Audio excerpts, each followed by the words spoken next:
سینے پر، ہاتھوں میں، گلے میں وہ تمام تبرکات موجود ہیں کہ جن کی برکتیں یقیناً قیامت کے دن ہمارے لیے بخشش کی ضامن ہوں گی۔ اسی کے ساتھ ساتھ میرے آقا نعمت حضور رفیق ملت جلوہ افروز ہیں،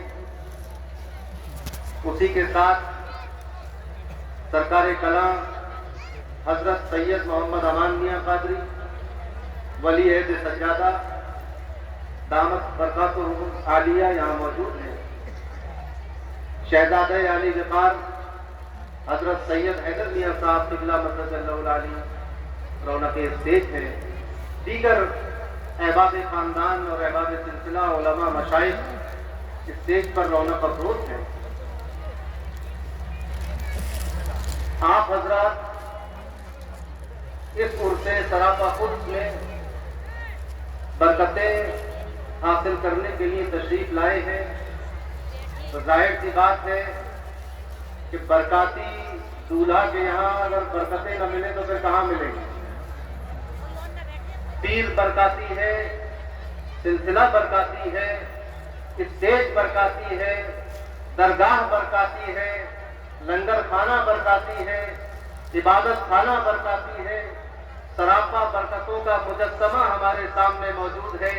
شاہ برکات، برکات پیشینیاں، برکتیں تو ان کے آگے پیچھے چلتی ہیں۔ اللہ تبارک و تعالیٰ نے اپنی بارگاہ میں وہ مقام عطا کیا ہے کہ جس گلی سے گزر جائے وہ برکتوں والی ہو جائے، جس کٹیا میں قدم رکھے برکتوں والی ہو جائے، جس بستی میں قیام کر لے برکتوں والی ہو جائے، اور جس کے دل میں آ جائے برکتوں والا ہو جائے، اور جس کی جیب میں پہنچ جائے وہ بھی برکت والی ہو جائے۔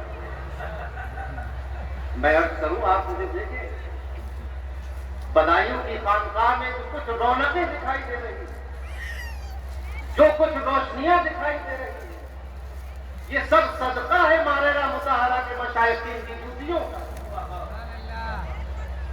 ان کی نظر کرم کا۔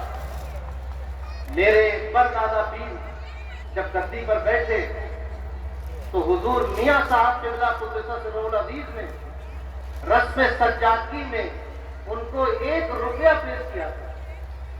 جو رسم سجادگی ہوتی ہے تو سب لوگ نئے سجادہ نشین کو نظر پیش کرتے ہیں، میاں صاحب قبلہ نے سب سے پہلے 1 روپیہ دیا تو میرے جد امجد نے بجائے ایسے لینے کے ہاتھ پھیلا دیے کہ حضور اس میں ڈال دیں۔ اس 1 روپے کی قیمت آپ دیکھ رہے ہیں۔ آپ، میں اکثر تحدیث نعمت کے طور پر کہتا ہوں کہ میرے جد امجد کو رسم سجادگی پر میاں صاحب نے 1 روپیہ دیا تھا، اور اس فقیر کی رسم سجادگی پر حضور رفیق ملت نے 6 سکے عطا فرمائے۔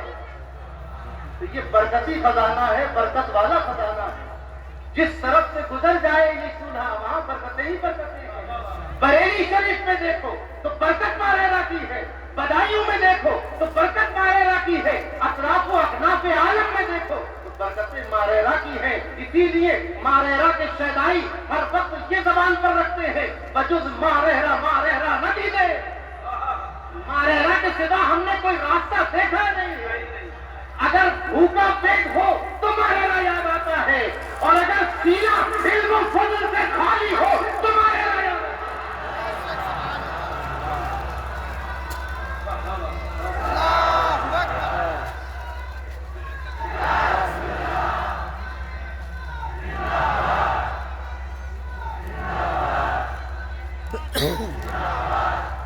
علم و فضل سے اگر انسان خالی ہو ماررہ حاصل ہوتا ہے۔ اور یہ قصہ کہانی نہیں ہے، یہ تاریخ گواہ ہے۔